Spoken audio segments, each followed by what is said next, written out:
Hello students. तो आज हम लोग देखने के लिए जा रहे हैं क्लास 10th के मैथ का ऑब्जेक्टिव क्वेश्चन हम यहाँ पर देखने वाले हैं। और चैप्टर होगा हमने करना है चैप्टर नंबर कितना, चैप्टर नंबर 1 यानी कि वास्तविक संख्या।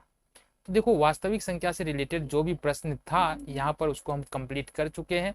अब यहाँ पर हम उससे रिलेटेड जो भी ऑब्जेक्टिव है उस कॉन्सेप्ट पे आधारित उसके बारे में हमको यहाँ पर बात करना है। पहला प्रश्न आ रहा है हमारे पास, दो लगातार संख्याओं का महत्तम समापवर्तक क्या होता है। तो अगर हम संख्या को लिखते हैं, कहीं भी दो लगातार संख्या लेंगे ना तो इस फॉर्म में आएगा 1 2 3 4 5 6, इस तरह से ये होता हुआ चला जाएगा। अब यहाँ से अगर हम दो लगातार संख्या के महत्तम समापवर्तक की बात करेंगे तो अगर निकालोगे तो हमेशा एक ही आएगा, क्योंकि एक सम आएगा और दूसरा विषम आएगा। देखो, एक विषम है, दो सम है, तीन यहाँ पर विषम है, चार सम है, पांच विषम है, छह सम है। तो सम और विषम संख्याओं का जो महत्तम समावर्तक होता है वो एक ही होता है। तो यहाँ से एक और दो का अगर महत्तम निकाले, लगातार में है, एक और दो का महत्तम निकालेंगे तो ये कितना निकल के आएगा, एक और दो का महत्तम समापवर्तक एक निकल के आएगा। निकाल के भी देख सकते हैं हम यहाँ से, जैसे तीन और चार का निकालते हैं।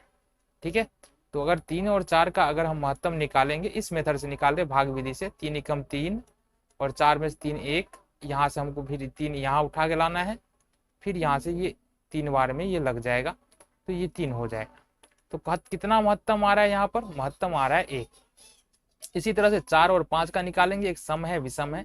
तो कभी भी अगर सम और विषम का महत्तम निकालने के लिए बोलेगा तो वो हमेशा एक ही आना है, या दो लगातार संख्याओं का अगर महत्तम बोलेगा तो वो भी हमारा एक ही आना है।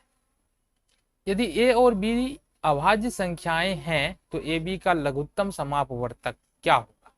देखो, ए और बी अभाज्य संख्या है, इसका कहने का मतलब क्या है। यहाँ पर थोड़ा सा हम बात कर लेते हैं भाज्य और अभाज्य संख्या के बारे में। भाज्य संख्या क्या होता है, ठीक है, और दूसरा है अपना अभाज्य संख्या क्या होता है, क्योंकि इसके बारे में अगर समझेंगे नहीं तो प्रश्न करने में हमको समस्या होगा। तो भाज्य संख्या किसको बोलते हैं, ऐसी संख्या जिसका एक और अपने आप के अलावा कम से कम कोई और गुणनखंड, एक और गुणनखंड होता है। या ऐसे भी बोल सकते हैं कि ऐसी संख्या जो एक और अपने आप के अलावा किसी एक और संख्या से कटता हो या भाग पूरा पूरा लग जाता हो। जैसे यहाँ पर अगर हम बात करें चार का, चार की बात कर लेते हैं, यहाँ पर हम बात कर लेते हैं 17 या 13 पकड़ सकते हो, 11 पकड़ सकते हो, 7 पकड़ सकते हो। ठीक है, तो चार की बात करेंगे, या फिर हम बात कर सकते हैं कितना का, 5 6 का बात कर सकते हैं, 9 का बात कर सकते हैं। तो यहाँ पर देखेंगे चार में किस किस से भाग लग जाएगा, एक से तो लगेगा ही। देखो यहाँ से एक से लगना ही है, चार से तो भाग लगेगा ही, और दो से भी लग रहा है। देखो यहाँ से एक और चार के अलावा दो से भी लग रहा है, इसका मतलब चार हमारा क्या है, भाज्य संख्या है। छह की बात करेंगे, छह में देखेंगे, छह में तो दो से भाग लगना ही अपना, तीन से भी भाग लगना है, इसके अलावा एक और छह से तो भाग लग ही रहा है। तो एक छह में तो खुद और एक और अपने आप से अलावा भाग तो अभाज्य संख्या में भी लगता है, लेकिन ये जो दो और तीन एक्स्ट्रा फैक्टर आ रहा है इसका कारण, जिसके कारण ये हमारा अभाज्य हो जा रहा है। नौ में इसी तरह से बात करेंगे, एक से तो लग ही जाना है, उसके बाद नौ से तो लगना ही है, इसके अलावा इसमें तीन से भी भाग लग रहा है, इस कारण से ये नौ भी हमारा क्या हो गया, अभाज्य संख्या हो गया। भाग लगने का मतलब होता है कि भाग दे, जैसे 9 है, 9 में अगर हमने 3 से भाग दिया तो 3 तिया 9 और शेष हमारा आया 0। तो ये इस प्रकार अगर शेष हमारा 0 आ जाता है, ठीक है, तो हम बोलते हैं कि वो पूरा पूरा विभाजित है। तो भाज्य संख्या किसको बोलेंगे, जिसमें एक से भाग लगेगा, लगता ही है अपने आप से, तो सब में लगता है, एक और अपने आप में हर संख्या में भाग लग जाता है, लेकिन कम से कम एक और ऐसी संख्या होनी चाहिए जिससे जिससे उस संख्या में भाग लगे, तो वो हमारा भाज्य संख्या हो जाता है। दूसरी तरफ अभाज्य संख्या को देखेंगे तो अभाज्य होता है 17 13, इसमें देखेंगे 1 और 17, इसके अलावा इसका कोई और गुणनखंड नहीं होगा, 1 और 13 इसके अलावा कोई और गुणनखंड नहीं होगा, मतलब 1 और 13 के अलावा ये 13 जो है ना किसी और से नहीं कटेगा, या भाग देने पे हमको पूरा पूरा शेष 0 नहीं आएगा। तो ये भाज्य और अभाज्य की बात हो गया। अब वो कह रहा है कि ए और बी दो अभाज्य संख्या है, ए और बी दो अभाज्य संख्या है, तो इसका एलसीएम क्या होगा। ठीक है, इसका एलसीएम क्या होगा, तो यहाँ से ए और बी यदि अभाज्य संख्या है तो इसका लघुत्तम होता है ए गुने बी। जैसे कि मान लो 3 और 4 यदि अभाज्य संख्या है, ठीक है, 3 4 अभाज्य संख्या तो है नहीं क्योंकि 4 भाज्य हो जाता है ना, तो जैसे 3 ले लो और 5 ले लो, ये अभाज्य संख्या है तो इसका हम गुणन एलसीएम निकालेंगे तो 3 और 5।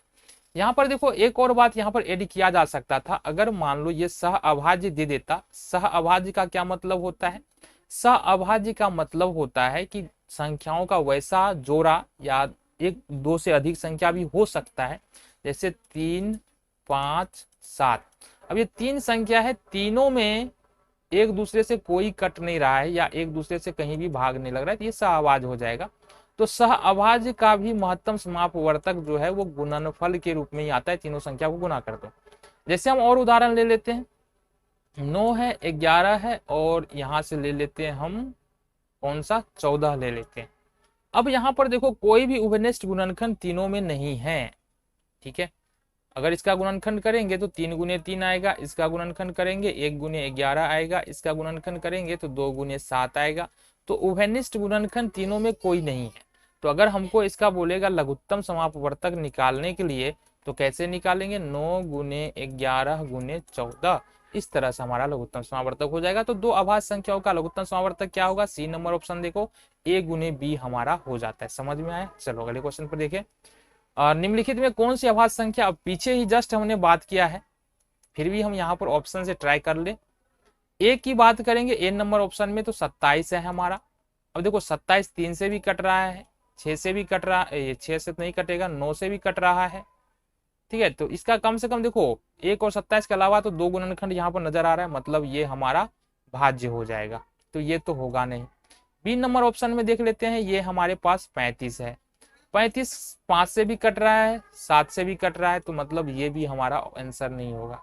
सी में 13 है, जो सिर्फ 1 से कट रहा है और 13 से कट रहा है, इसका मतलब 1 और 13 के अलावा कोई और गुणनखंड नहीं है। जबकि इसमें 1 और 27 भी गुणनखंड में है, 1 और 27 तो है ही, 1 और 35 तो है ही, लेकिन इसके अलावा 7 और 5 भी गुणनखंड में, ठीक है।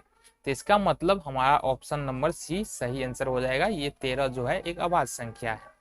45 और 60 का महत्तम कितना होगा, तो देखो यहाँ से निकाल के चेक कर सकते हो 45 और 60 का महत्तम कितना होगा। दो मेथड है, हम भाग विधि से यहाँ पर निकाल दे रहे हैं। 45 और हमारे पास है 60, महत्तम निकालेंगे तो क्या हो जाएगा हमारे पास, 45 एकम 45, 10 में से 5 घटा लेंगे 5 हो जाएगा, और ये कितना हो गया हमारे पास, 5 में 4 1। अब यहाँ से 45 रखना है, 15 चौके 60, 15 तिया 45, ये आ गया हमारे पास।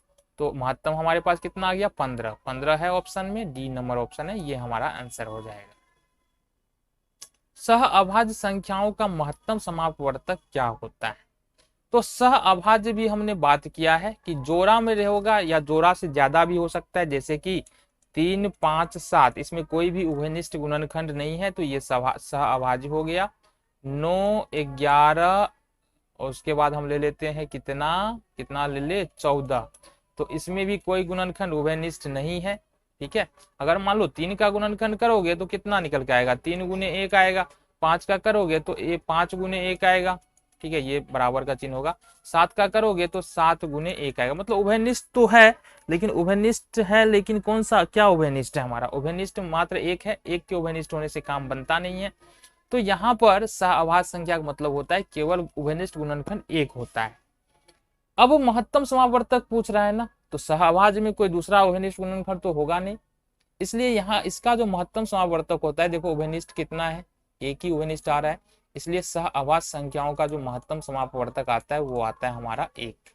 इसका भी निकाल के देख ले, 9 का होगा 1 गुने 9, या 1 गुने 3 कर सकते हैं, इसका 2 गुणनखंड और बढ़ रहा है, भाज्य संख्या है।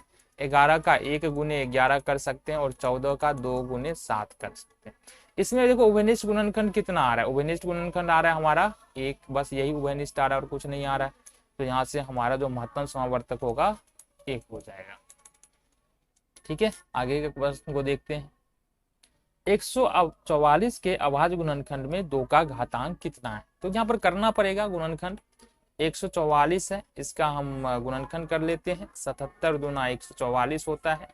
फिर यहाँ से 7 से लगा लेंगे, फिर 11 से लगा लेंगे। अच्छा ये गड़बड़ हो रहा है, लगता है गड़बड़ हो रहा है। देखो 144 है ना, तो अगर 2 से देंगे तो कितना होगा, 2 सत्ते 14, 72 हो जाएगा ना। चलो फिर 2 से करेंगे ये 36 हो जाएगा, फिर 2 से देंगे 18 हो जाएगा, फिर 2 से देंगे 9 हो गया, फिर 3 से देंगे 3 हो गया।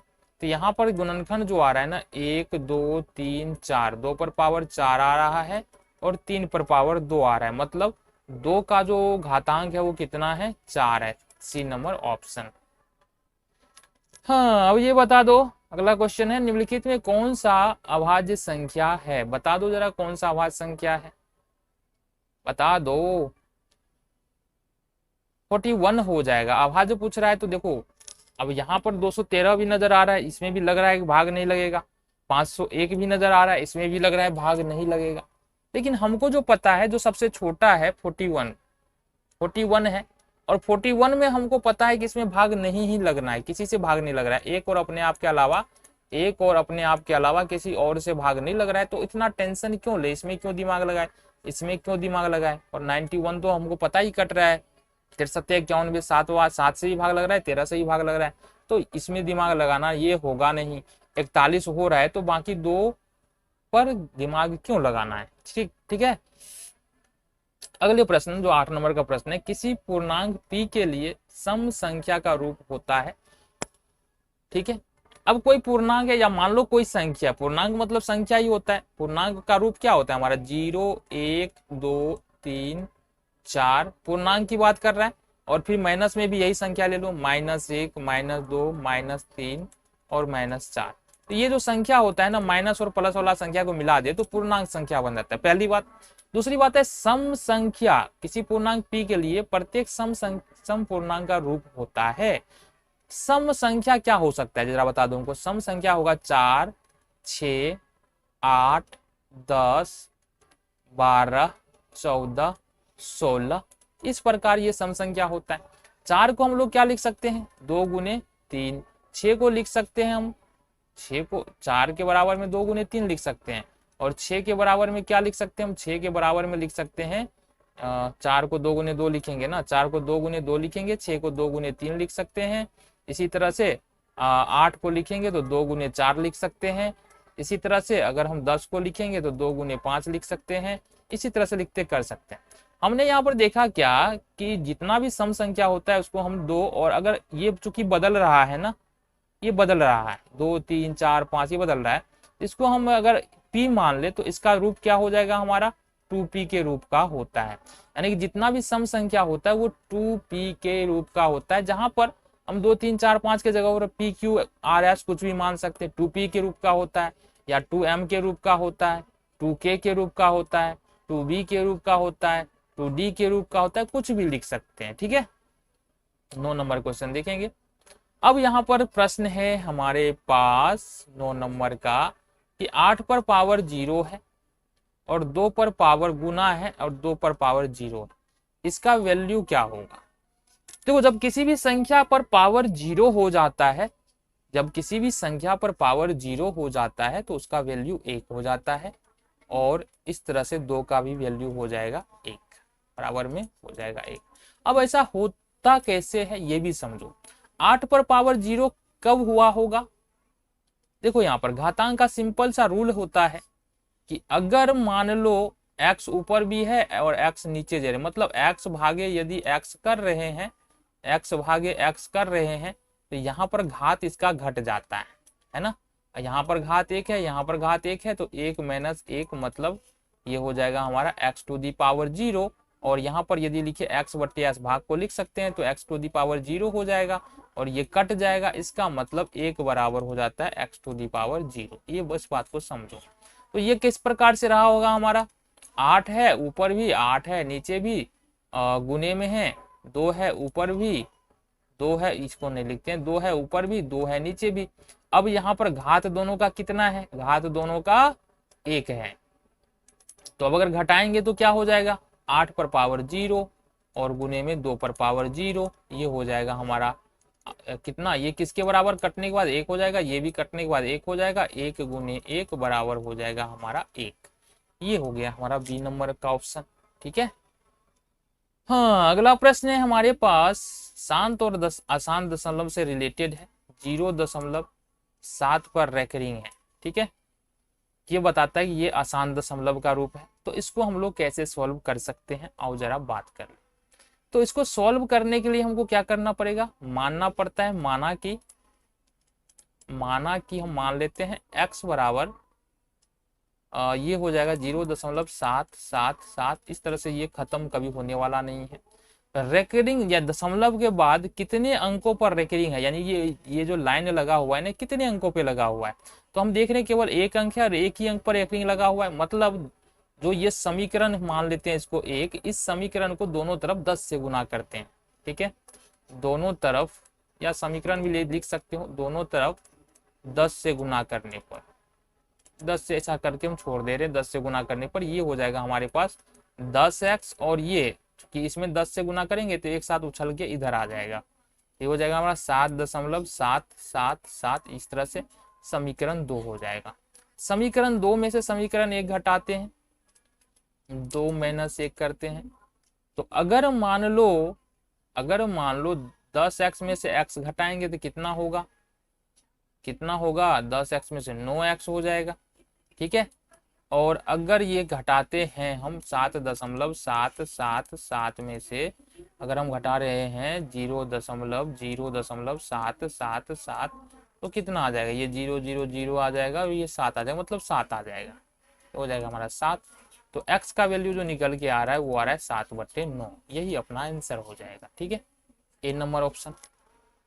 समझ में आ रहा है कि नहीं आ रहा है बताना। ठीक है, सबको नोट करते हुए चलना है। 11 नंबर का प्रश्न हम देख लेते हैं। 11 नंबर का प्रश्न कह रहा है हमारे पास, 11 नंबर का प्रश्न है, लिखिए निम्नलिखित में किसका दशमलव प्रसार अशांत है।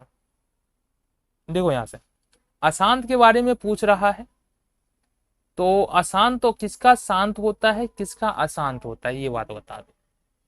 हम इसी उदाहरण से बताने की कोशिश करते हैं। पहला ऑप्शन है हमारे पास 23/50। तो अगर हम इसका गुणनखंड करते हैं 50 का, तो 50 का गुणनखंड करते हैं तो ये निकल के आएगा 25, और ये 25। तो यहां पर देखने के लिए मिल जाता है 2 × 5⁻²। ठीक है जी। दूसरा, ये तो ए नंबर ऑप्शन था। बी नंबर ऑप्शन में देखते हैं, हमारे पास ऑप्शन है 39/343। अब अगर हम 39 और इधर 343 का यदि हम गुणनखंड करें तो यहाँ पर 7 से लगाना पड़ेगा, 7 चौके 28 है ना, कितना होगा 7 चौके 28, कितना हो जाएगा ये, तो 28, 4 2 6 3 7 9 63, फिर से 7 से लगाएंगे, 7 7 49। तो ये हमारे पास आ रहा है 7/3। अब इस दोनों उदाहरण से ही हमको समझ में आ जाएगा। देखो अगर हर में जो है ना केवल 2 और 2 का घात हो, मतलब अगर लिखा हो 2 या 2/3 या 2/5 आ रहा है, तो इस स्थिति में जो हमारा दशमलव प्रसार होगा वो शांत होगा। मतलब 2 आ जाए तो भी शांत, अगर सिर्फ और सिर्फ 5 आ जाए, हमने क्या कहा, सिर्फ और सिर्फ 5 आ जाए तो भी शांति होगा। 2 और 5 दोनों आ रहा है हर में तो भी दशमलव का रूप शांति होना है। मतलब ये जो छत दिख रहा है ना, इसके नीचे में सिर्फ 2 आ रहा है, या 2 × 2 आ रहा है, या 2 × 2 × 2 आ रहा है, तो ये क्या हो जाएगा, ऊपर में कुछ है उससे बहस नहीं है, नीचे में सिर्फ 2 2 आ रहा है। ठीक है, तो ये क्या हो जाएगा, शांत हो जाएगा। अगर नीचे में, छत के नीचे में क्या आ रहा है, 5 × 5 × 5 कितना भी आ रहा है और कुछ नहीं आ रहा है तो भी शांत हो जाएगा।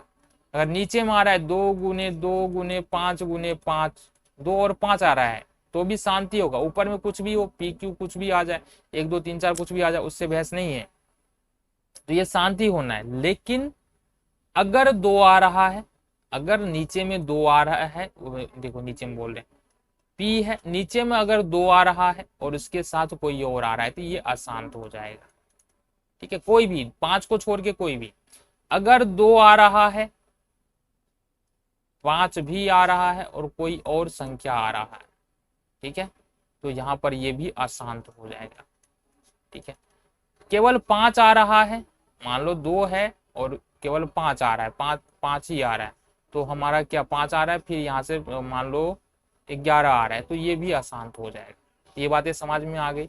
तो इसका मतलब ये हुआ कि जो दूसरा नंबर बी नंबर ऑप्शन है ये क्या हो जाएगा हमारा, ये अशांत हो जाएगा। समझ में आ गया। चलो जी 12 नंबर का क्वेश्चन देखते हैं। 12 नंबर प्रश्न क्या कह रहा है हमारा, 12 नंबर का प्रश्न कह रहा है निम्नलिखित में से कौन अपरिमेय नहीं है।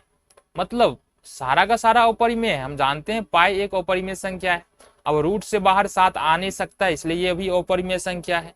अगर हम इस सी नंबर का ऑप्शन करेंगे तो सी नंबर में √2/√5 है, ये भी बाहर नहीं आ सकता, ये भी अपरिमेय है। लेकिन अगर हम √d का बात करेंगे तो इसको बाहर निकाल के देखते हैं जरा। ये अगर यहाँ से हो जाएगा 3 × 25, इसको लिख सकते हैं। और नीचे में हमारे पास कितना 4 × 3, इसको लिख सकते हैं ना।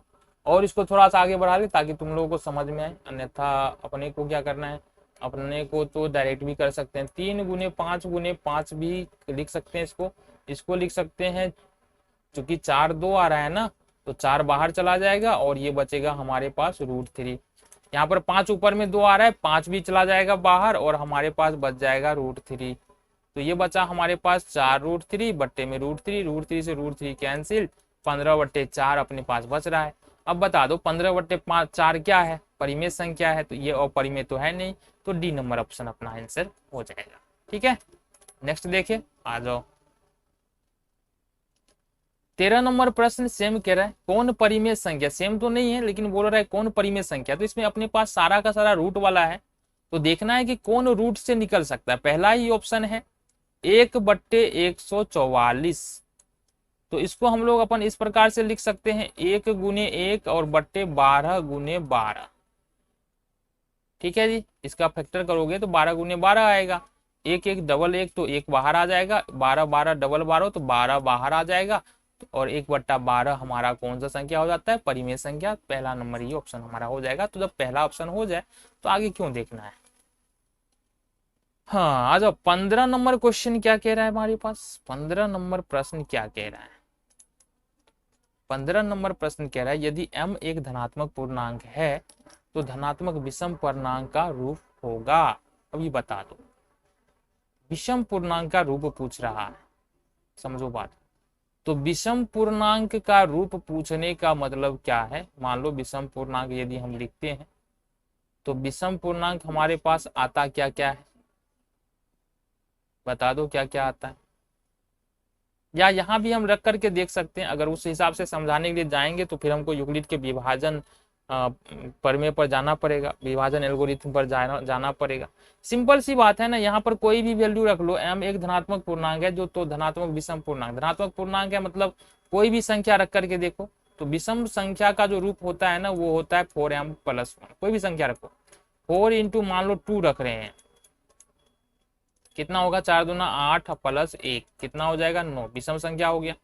फिर यहाँ से देखो 4 m के जगह पर कोई भी रखो, 7 रख देते हैं, +1 बराबर 7 × 28 और +1, 28 1 29, क्या हो गया, विषम संख्या हो गया। तो यही यहाँ पर समझना है। तो यानी हमको ध्यान रखना है किसी भी धनात्मक पूर्णांक विषम पूर्णांक का रूप जो है क्या लिख सकते हैं, 4m + 1 लिख सकते हैं, 4k + 1 लिख सकते हैं, कुछ भी 4t + 1 लिख सकते हैं, 4s + 1 लिख सकते हैं। इसके अलावा ये भी लिख सकते हैं 2m + 1 हो सकता है, 2n + 1 हो सकता है, 2k + 1 हो सकता है। इसके अलावा धनात्मक विषम पूर्णांक का रूप 8k + 1 हो सकता है, 8m + 1 हो सकता है, 6k + 1 हो सकता है, 6m + 1 हो सकता है। तो ये सारा सारा इस रूप में लिखा हुआ रह सकता है। समझ में आ गया होगा। अगले प्रश्न को देखते हैं। अगला प्रश्न है a बराबर, ठीक है, a और b दो संख्या जिसका दिया है, जिसका फैक्टर हमको दिया हुआ है। देखो a का फैक्टर दिया हुआ है हमारे पास, a का गुणनखंड दिया हुआ है 2 पर पावर 3 × 3 × 5, और b का फैक्टर हमारे पास दिया हुआ है 2 पर पावर 4 गुने 5 गुने 7, ये दो फैक्टर है हमारे पास, यानी कि दो गुणनखंड है हमारे पास। अब बोल रहा है कि ए और बी का लघुत्तम समापवर्तक क्या होगा। तो लघुत्तम समापवर्तक में क्या करते हैं जी, लघुत्तम समापवर्तक में हाईएस्ट पावर को हमको उठाना होता है। तो इस दोनों ए और बी के गुणनखंड में देखते हैं लघुत्तम समापवर्तक निकालना है अपने को। तो दोनों में देखो, 2 का हाईएस्ट पावर क्या है, 2 पर पावर 4। अच्छा, 3 का हाईएस्ट पावर क्या है, 3 ही है। 5 का हाईएस्ट पावर 5 ही है और 7 का हाईएस्ट पावर 7 ही है। अब गुना करो तो 2 पर पावर 4 कितना होगा, 2 दूनी 4 दूनी 8 दूनी 16, तो ये हो जाएगा हमारे पास 16 गुने 3 गुने 5 गुने 7। तो अगर इसको हम मल्टीप्लाई करते हैं तो क्या आएगा, 1680 आ जाएगा, जो हमारा डी नंबर ऑप्शन है। ठीक है, अगले प्रश्न को देखे, आ जाओ जी।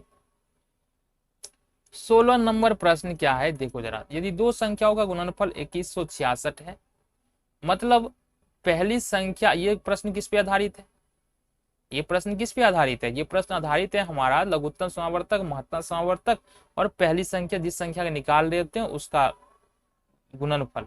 तो हमको पता है कि पहली संख्या गुने दूसरी संख्या बराबर लघुत्तम समापवर्तक गुने महत्तम समापवर्तक होता है। हमको यहाँ पर दिया क्या है, हमको दिया है कि गुणनफल 2166, मतलब यहाँ से लेके गुना करके हमको दे दिया कितना है, 2166 है। बराबर में लघुत्तम महत्तम समापवर्तक दिया है 19, तो ये ले लेते हैं 19। और लघुत्तम समापवर्तक हमको नहीं पता, ये गुना में है इसके साथ।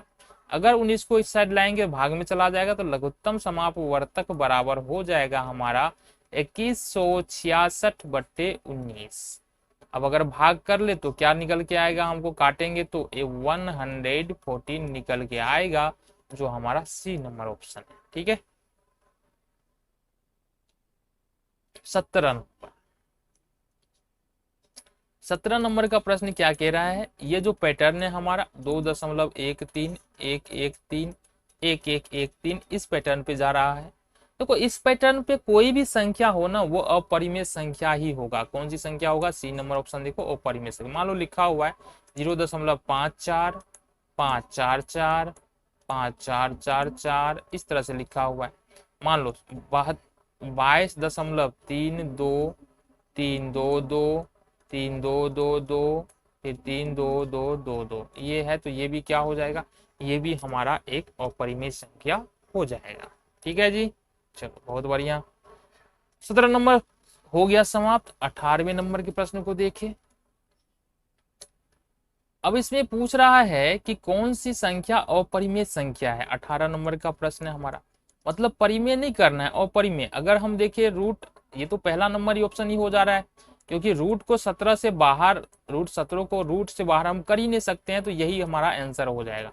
बाकी दूसरे पर भी विचार कर लेते हैं। रूट 100 है, इसको अगर लिखना चाहे तो 10 गुने 10 लिख सकते हैं, और दो 10 मिलकर के एक 10 बाहर आ जाएगा, तो ये परिमेय हो गया।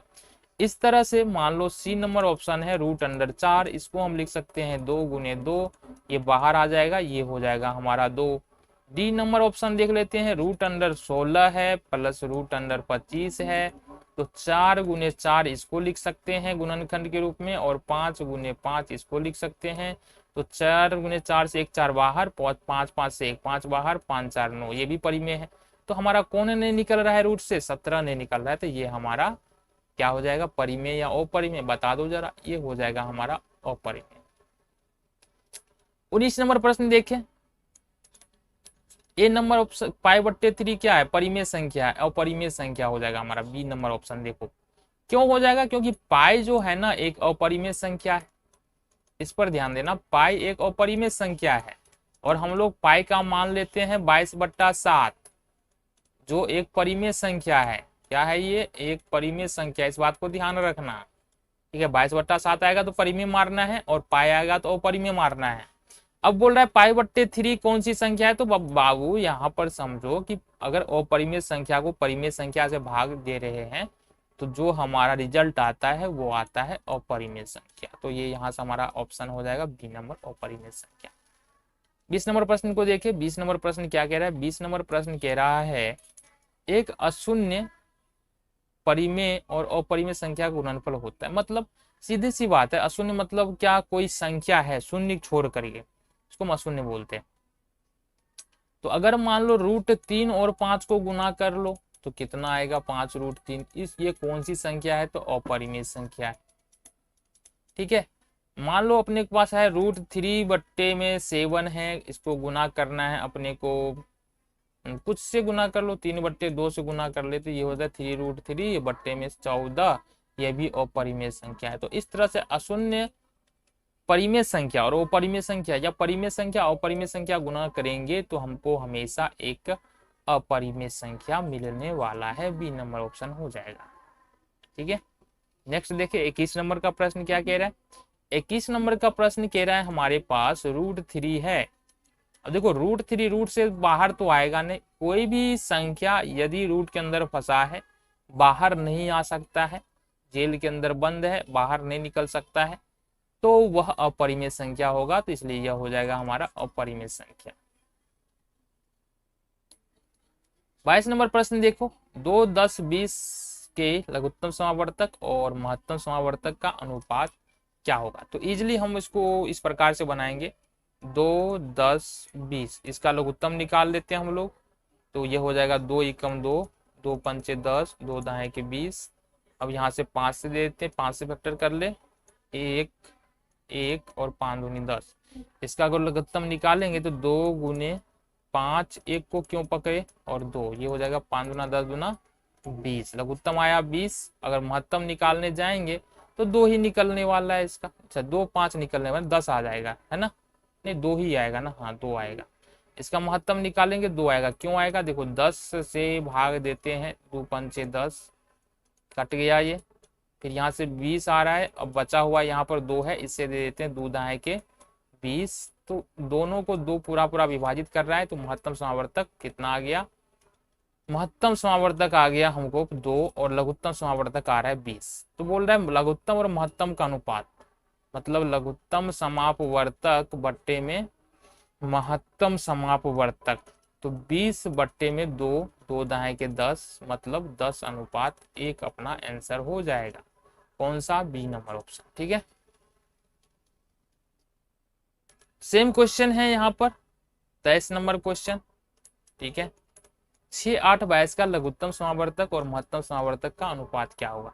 तो 6, 8, 22 का यदि हम निकालते हैं एलसीएम, 2 तिया 6, 2 चौके 8, 11 दूनी 22, गुना कर लो, 3 दूनी 6 चौके 24 और 24 और 11 के गुना करोगे कितना हो जाएगा बुआ। तो ऐसे लिखो ना, क्या दिक्कत है, 24 गुने 11 ये हमारा निकल रहा है लघुत्तम समावर्तक। और महत्तम निकाल रहे हैं तो कितना निकलेगा, ये निकल के आएगा 6 और 8 में महत्तम निकाल ले पहले, 1, 8 में से 6 घटाएंगे तो कितना हो जाएगा 2, ये निकलेगा 2। फिर 6 लेते हैं यहाँ पर, 2 तिया 6 खत्म। अब 2 इसका 6 और 8 का महत्तम 2 है, अब 2 से भाग दे देना अपने को, इसमें कौन सा बच रहा है 22 में, तो 11 दूनी 22 हो जाता है, ये खत्म हो गया, शेष 0 आ गया, तो महत्तम हो गया हमारा 2। तो महत्तम समापवर्तक कितना हो गया हमारा 2 हो गया। अब बोल रहे लघुत्तम और महत्तम का अनुपात लिखना है, तो लघुत्तम समापवर्तक बट्टे में हो जाएगा हमारा महत्तम समापवर्तक बराबर हो जाएगा 24 गुने 11 बट्टे में हो जाएगा 2, 2 बढ़े 24, तो 22 गुने 11 करेंगे तो ये हो जाएगा 132 और नीचे में तो कुछ नहीं आ रहा है, मतलब 132:1 अपना आंसर हो जाएगा, ए नंबर ऑप्शन हो गया। अगले प्रश्न को देखो, निम्नलिखित में से कौन अभाज्य संख्या है। देखने से पता चल रहा है हमारे पास बी नंबर ऑप्शन देखोगे 23। इसमें देखते हैं 23 का गुणनखंड सिर्फ 1 और 23, यानी कि 23 में भाग अगर लगाएंगे केवल 1 और 23 से लगेगा, इसलिए बी नंबर ऑप्शन अपना आंसर हो जाएगा। अदरवाइज 15 की बात करेंगे तो 15 में 1 और 15 से तो लग ही रहा है, इसके अलावा देखो कम से कम 3 से तो लग ही रहा है। 12 की बात करेंगे 1 से तो लगेगा ही भाग, 12 से तो लगेगा ही, कम से कम 4 से भी एक और लग रहा है। 75 की बात करेंगे 1 से लगेगा ही, 75 से लगेगा ही, लेकिन 3 से भी लग रहा है और 25 से भी लग रहा है और 5 से भी लग रहा है। तो हमारा अभाज्य कौन सा हो गया 23। 25 नंबर प्रश्न क्या कह रहे हैं, देखो 25 नंबर प्रश्न है हमारे पास, 505 के कितने अभाज्य गुणनखंड है, आओ बात करते हैं। 505 नहीं, 5005 है, इसका गुणनखंड निकालो जी, कितना लगाएंगे 5 से, ये होगा 1001। अब 1001 में कितना से भाग लगा सकते हैं, देखो 1001 में कितना से, 7 से लगेगा क्या, 1001 में अगर 7 से भाग लगाते हैं तो कितना होगा, 7 एकम 7, 10 में से 7 3 0, 7 चौके 28, 2 1 7 21, ये हो जाएगा, 7 से भाग लग जाएगा, ये हो जाएगा हमारा 143। चलो जी 143 है। अब इसमें 11 से भाग लगा सकते हैं, 11 एकम 11, 11 तिया 33। तो कितने फैक्टर हो गए इसके, 5 गुने 7 गुने 11 गुने 13, कुल कितने फैक्टर है, 4। तो 4 फैक्टर है 5005 के। 96 का फैक्टर पूछ रहा है हमको, 96 का अभाज्य गुणनखंड क्या होगा, बिल्कुल आसान प्रश्न है, कर लो। 2 चौके 8, 2 अट्ठे 16, 24 दूना 48, फिर यहाँ पर हमारे पास आ रहा है 12 दूना 24, फिर आ रहा है हमारे पास 2 छाके 12, फिर आ रहा है हमारे पास 2 तिया 6। अब इसको अगर लिखना चाहे तो लिख सकते हैं 1 2 3 4 5, यानी कि 2 पर पावर 5 गुने 3, कहीं पर है ऑप्शन में देखो तो सी नंबर ऑप्शन में, 2 पर पावर 5 गुने 3। आगे देखो 27 नंबर प्रश्न क्या कह रहा है। 27 नंबर प्रश्न में कह रहा है कि हमारे पास निम्नलिखित में कौन अपरिमेय संख्या है, तो इसको तो ध्यान ही रखना है, ये प्रश्न एक फिक्स ही रहता है, परिमेय अपरिमेय संख्या, कौन परिमेय संख्या पूछ रहा है। देखो 2√3 पहले वाले ऑप्शन पे बात करेंगे, ये तो आंसर तो होगा नहीं, देखो 2√3, अब √3 कभी बाहर नहीं आएगा, 2 कभी अंदर नहीं जाएगा, उसको बोले के बाहर नहीं आएगा, तो मतलब, और ये परिमेय है ये अपरिमेय है, दोनों का घटा एक अपरिमेय होगा।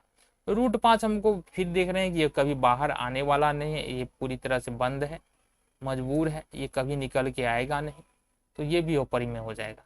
अब यहाँ देखो √3 ऊपर भी है, √3 नीचे है, 2 ऊपर में दो गुने √3 है, तो √3 से √3 खत्म हो जाएगा, बच गया हमारे पास सिर्फ और सिर्फ यहाँ से 2, तो और ये √6 बच रहा है, ये भी कभी बाहर नहीं निकलेगा, तो बाहर निकल के ये चुपचाप बैठा हुआ है, ये √3 खत्म हो जाएगा, तो सी नंबर ऑप्शन अपना हो जाएगा, यह परिमेय संख्या हो जाएगा।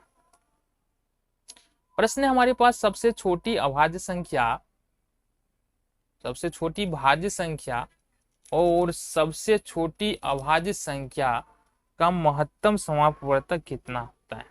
अब ये एक बात बता दो हमको कि सबसे छोटी भाज्य और सबसे छोटी भाज्य संख्या कौन सा होता है, पहले तो ये बता दो, ठीक है, फिर हम बात करते हैं। सोचो सोचो सोचो जी, आया समझ में, बता दो सबसे छोटी भाज्य और सबसे छोटी अभाज्य संख्या क्या होता है।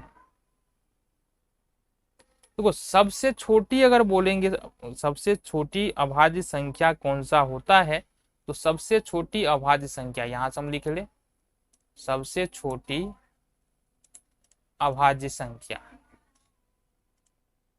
अभाज्य संख्या ये होता है हमारा 2, और सबसे छोटी भाज्य संख्या, सबसे छोटी भाज्य संख्या, भाज्य संख्या के बारे में यदि बात करेंगे तो ये अपना होता है 4। अब इस दोनों का महत्तम निकालना है, तो इस दोनों का महत्तम निकालेंगे, 2 और 4 का अगर हम महत्तम निकालते, निकालो कितना होगा, 2 दूनी 4, कितना निकल के आ रहा है 2, समझ में आ गया। चलो 29 नंबर का प्रश्न है, दो संख्याओं का गुणनफल 8670 है, वही वाला प्रश्न है कि अगर हम देखते हैं पहली संख्या गुने दूसरी संख्या बराबर महत्तम समापवर्तक और गुने लघुत्तम समापवर्तक, अगर हम ऐसा लिख रहे हैं तो पहली संख्या यहाँ पर कितना है नहीं पता, लेकिन दोनों का गुणनफल पता है, गुना करके 8670 आ रहा है। महत्तम समापवर्तक हमको यहाँ पर दिया हुआ है, महत्तम समापवर्तक दिया हुआ है हमारे पास 17, और लघुत्तम समापवर्तक नहीं पता है, यही है ना। चलो जी, नहीं पता है तो यहाँ से अगर लघुत्तम समापवर्तक हमको पता करना हो तो क्या कर सकते हैं, 8670 बट्टे में 17 कर सकते हैं। इसको अगर कट कुट कर देंगे तो हमारे पास कितना आंसर आ जाएगा, 8510। ये हमारा पास यानी डी नंबर ऑप्शन हमारा हो जाएगा। ठीक है, चलो 30 नंबर का प्रश्न देखो, थोड़ा सा मजेदार है। देखो 65 और 117 का महत्तम समापवर्तक कितना है, 65 m माइनस 117 के रूप में है। तो m का मान क्या होगा, m का मान क्या होगा, ये हमको पूछ रहा है। तो एक बात बता दो हमको, एक बात बता दो, 65 और 117 का पहले तो महत्तम समापवर्तक बता दो कितना होगा। 65 और 17 का अगर हम महत्तम निकालते हैं तो 17 पचे 65 कितना हो जाता है, 17 ही होगा, इसे काट कुट करना नहीं है, निकालो ना। 65 और 17 का अगर हम महत्तम निकालते हैं, 17 देते हैं, 17 पचे 65 कितना निकल के आता है, ये तो हमारा ये 17 निकल के आता है महत्तम। अब ये महत्तम निकल के है 17, तो इसका मतलब क्या है कि महत्तम समापवर्तक दे रखा है ना 65 m माइनस 117, और इस दोनों का महत्तम निकला कितना, अच्छा 117, हम 17 ले रहे हैं ना, थोड़ा सा मिस्टेक हो जाएगा इसमें। तो चलो 65 और 117 का महत्तम पूछ रहा है तो 117 कर लो, यहाँ से 65 ले लो, 65 एकम 65, 7 में से 5 2, 11 में से 6 5, यहाँ पर ले लेंगे 65, आ जाओ यहाँ से हो जाएगा 52 एकम 52, 5 में से 2 3 और 6 में से 5, 6 में से 5 1 हो जाएगा, ये 52 आ जाएगा, ये हमको निकल गया 13 चौके 52। तो एचसीएफ हमारा यहाँ से कितना निकला, एचसीएफ निकला 13। महत्तम कितना निकल गया, 65 और 117 का महत्तम, 65 117 का महत्तम जो निकला वो निकला हमारा कितना, 13। ये बात समझो। अब महत्तम दिया कितना है हमारा, महत्तम दिया है हमको 65 m माइनस 117। ठीक है, अब इस 117 को इधर ले आएंगे तो क्या हो जाएगा, ये हो जाएगा हमारा 65 m बराबर में 13, और इधर माइनस में है ये, उधर जाके प्लस में हो जाएगा 117। ये हो जाएगा हमारे पास 65 m बराबर में 130। ये हो जाएगा हमारे पास m बराबर, ये हमारा डबल एक लिखा गया है 130 और बट्टे में m, ये m नहीं 65, तो 65 दूना 130, तो m का वैल्यू कितना निकल के आ रहा है, m का वैल्यू यहाँ से 2 निकल के आ रहा है। इस ये प्रश्न का सॉल्यूशन है। देखेंगे अगले प्रश्न को।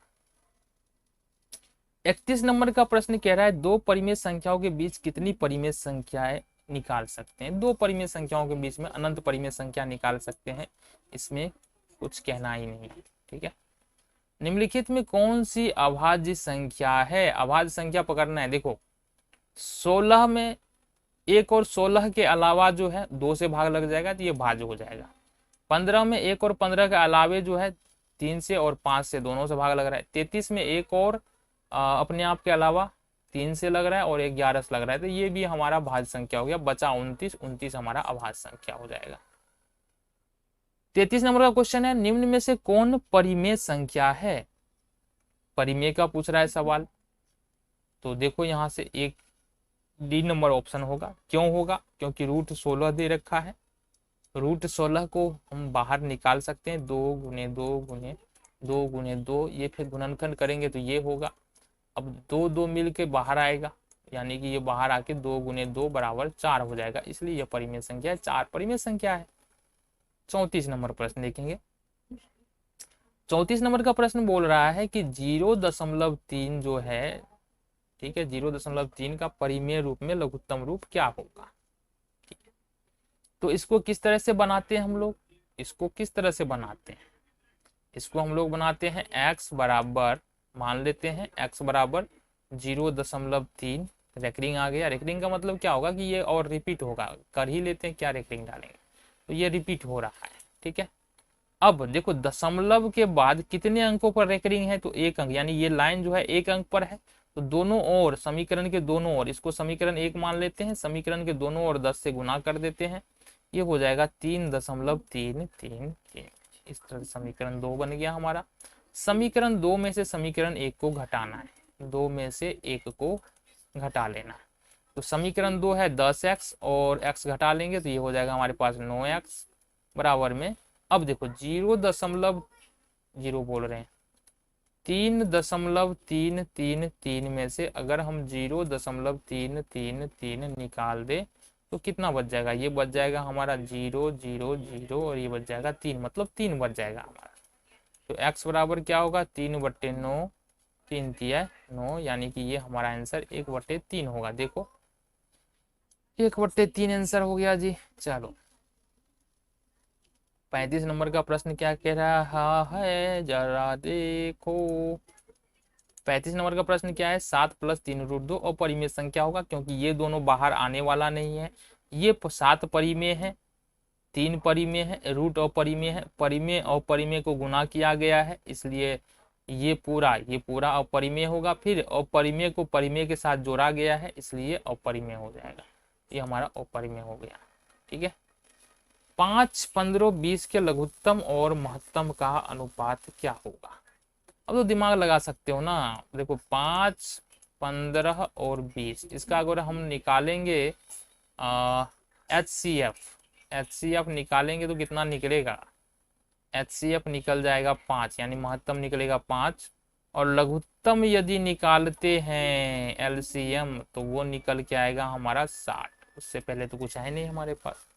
ठीक है, पूछ रहा है लघुत्तम और महत्तम का अनुपात, तो यहाँ क्या निकल जाएगा, 60 हो गया लघुत्तम, 5 हो गया महत्तम, 12 पंचे 60, ये निकला हमारा 12:1। D number option. किसी पूर्णांक m के लिए सम संख्या का रूप, तो ये हमने पहले ही बता दिया है कि 2m के रूप का होता है। ये बहुत अच्छा डिस्कस किया है। 38 नंबर प्रश्न है, P और Q दो अभाज्य संख्याएं हैं तो उनका महत्तम समावर्तक क्या होगा। बताया हमने, दो अभाज्य संख्याओं का महत्तम समावर्तक क्या होता है, 1 होता है। अगर दो अभाज्य संख्या है उसका हम महत्तम समावर्तक निकालने जाएंगे तो कितना निकलेगा, जैसे 3 और 5 है, दोनों अभाज्य है, इसका महत्तम समावर्तक निकालेंगे कितना निकलेगा, 1 निकलेगा। निकाल के चेक कर सकते हो, इसमें कोई ये नहीं है। ठीक है, अगला क्वेश्चन देखते हैं। 39 नंबर, 0 और 50 के बीच विषम संख्याओं की कुल संख्या है। अब देखो यहाँ पर 0 और 50 के बीच कितनी विषम संख्याएं हैं और कितनी सम संख्याएं हैं। ये थोड़ा सा हमारा अलग प्रश्न हो जाता है, इसको एपी भी पर भी बना सकते हैं। एपी खाली आगे पढ़ना है हमको एपी, लेकिन 0 और 50 के बीच कैसे, एक तो गिन लो, देखो 0 और 50 के बीच में क्या आ रहा है, 1 आ रहा है, 2 आ रहा है, 3 आ रहा है, 4 आ रहा है, 5 आ रहा है, 6 आ रहा है, 7 आ रहा है। इस तरह से करते करते कहाँ तक जाएंगे, 50। तो 0 और 50 के बीच तो 0 तो हमको गिनना नहीं है, 50 गिनना नहीं है। ठीक है, तो हमारे पास कुल 49 तक ही संख्या जिसमें विषम संख्या को हम गिनना है।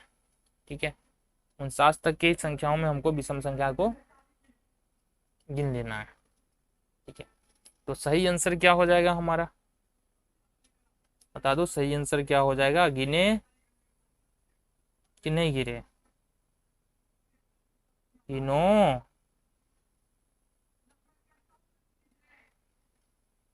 गिन लो जल्दी।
तो चलो इस प्रश्न को करने के लिए हम क्या कर सकते हैं, जो विषम संख्या है हमारा वो क्या क्या है, 0 और 50 के बीच में, 1 है, 3 है, 5 है, 7 है, 9 है, ठीक है, 11 है, 13 है, इस तरह से ये 49 तक चला जाएगा।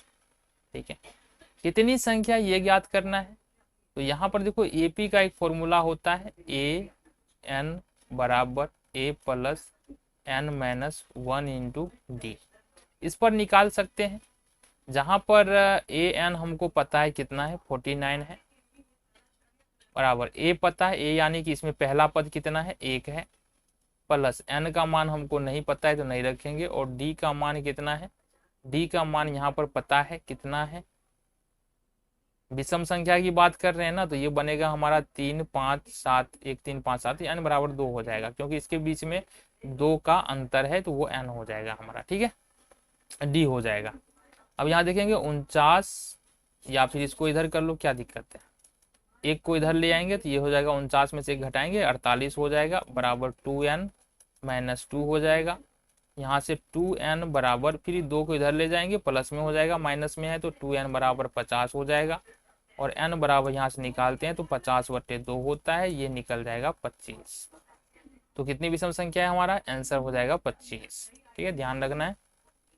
40 नंबर का प्रश्न देखते हैं क्या कह रहे हैं। 40 नंबर का प्रश्न कह रहा है, निम्नलिखित में कौन अपरिमेय नहीं है, मतलब सारा सारा परिमेय है, सारा सारा अपरिमेय है, कौन नहीं है। तो डी नंबर ऑप्शन पर विचार करें, 121 है, 121 में अगर हम 11 गुने 11 करते हैं तो ये निकल के आता है हमारा 11, ये अपरिमेय नहीं है, परिमेय है। 41 नंबर प्रश्न है, कौन अपरिमेय नहीं है। अगर हम चेक करें ए को, तो यहाँ पर है 64/81, 64/81, इसको लिख सकते हैं, 64 को क्या लिख सकते हैं, 64 को लिख सकते हैं हम लोग 8 गुने 8, और 81 को लिख सकते हैं 9 गुने 9। ठीक है, तो यहाँ से देखो 8 गुने 8, एक 8 बाहर आएगा, 9 गुने 9 एक 9 आएगा, 8/9 आ रहा है, मतलब ये तो परिमेय संख्या हो रहा है, तो ए नंबर ऑप्शन हो जाएगा। प्रश्न है, निम्नलिखित में किसका दशमलव प्रसार शांत है। शांत कहने का मतलब क्या है, शांत कहने का मतलब है जिसके हर में 2 और 5 के अलावा और कोई दूसरा अंक ना आवे। तो पहला ही प्रश्न हमारा शांत होगा, क्यों, क्योंकि यहाँ देखेंगे तो 3 और ये आता है 2 पर पावर 3, 8 का फैक्टर करेंगे तो 2 गुने 2 गुने 2 हो जाएगा, तो 2 पर पावर 3, ये हो जाएगा हमारा शांत। अदरवाइज देखो इसमें 3 आ जाएगा फैक्टर में, इसमें 7 आ रहा है, और इसमें क्या आएगा 2 3, इसमें भी आ रहा है। चलो 43 नंबर, सबसे छोटी अभाज्य और सबसे छोटी भाज्य संख्या का गुणनफल क्या है। तो अभी अभी हमने बताया सबसे छोटी जो है अभाज्य संख्या 2 है, और सबसे छोटी भाज्य संख्या 4 होता है, इस दोनों को गुणनफल करते हैं तो 8 निकल के आता है। ठीक है, ये ऑप्शन में आंसर हो जाएगा। 44 नंबर, ए और 18 का लघुत्तम 36 तथा महत्तम 2 है, तो ए का मान याद करें। दो संख्या हमारे पास ए है, 18 है, तो हमको पता है पहली संख्या गुने दूसरी संख्या बराबर क्या होता है हमारा,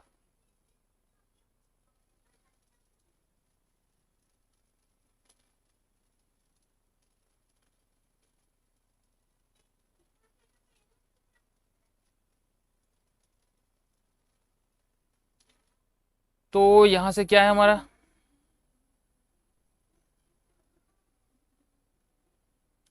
देखो पहली बराबर दूसरी संख्या, पहली संख्या और यहाँ पर बराबर नहीं होगा, गुना होगा, दूसरी संख्या बराबर लघुत्तम समापवर्तक और गुने में हो जाता है महत्तम समापवर्तक। ठीक है, तो इसको अगर हम देखेंगे तो यहाँ पर पहली संख्या ए दे रखा है, दूसरी संख्या 18 दे रखा है, लघुत्तम समापवर्तक दे रखा है 36, और महत्तम समापवर्तक दे रखा है 2। ए का मान पूछ रहा है, आसानी के साथ ए का मान निकाल लेंगे, 36 गुने 2 बट्टे नीचे में लिख रख देंगे 18, 18 दूना 36, 2 दूनी 4, ए का वैल्यू कितना निकल रहा है 4, नंबर ऑप्शन। आ जाओ जी अगले प्रश्न पर। ये थोड़ा सा मजेदार प्रश्न है, देखो 45 नंबर प्रश्न क्या कह रहा है। एक आदमी 24 मीटर पश्चिम जाता है पुनः वह 10 मीटर उत्तर जाता है, अब वो अपने प्रारंभिक स्थान से कितनी दूरी पर है। ठीक है, अगर हम देखेंगे डायरेक्शन के बारे में यहाँ पर हमको जानकारी होना चाहिए। ठीक है, डायरेक्शन के बारे में हमारे पास जानकारी होगा तभी ये प्रश्न बनेगा, अदरवाइज हमको ये प्रश्न नहीं बनना है। तो अगर हम देखें तो ये इस तरह से हमारा डायरेक्शन को दिखाते हैं, इस तरह से दिखाते हैं। ये हमारा उत्तर होता है, ये हमारा दक्षिण होता है। ठीक है, ये हमारा पूरब होता है और ये हमारा पश्चिम होता है। अब आ जाओ प्रश्न पर। एक आदमी 24 मीटर पश्चिम जाता है, पश्चिम जा रहा है मतलब 24 मीटर पश्चिम जाता है, इधर की ओर जा रहा है, 24 मीटर पश्चिम जाता है। तो 24 मीटर तक, मान लो 24 मीटर चला, यहाँ से यहाँ तक आया, मान लो यहाँ तक आया, ये 24 मीटर, ये हो गया हमारा 0। तो ये 24 मीटर चला यहाँ से यहाँ तक। ठीक है, फिर कह रहा है पुनः वह 10 मीटर उत्तर जाता है, उत्तर जा रहा है मतलब 10 मीटर उत्तर जाता है ऊपर की ओर।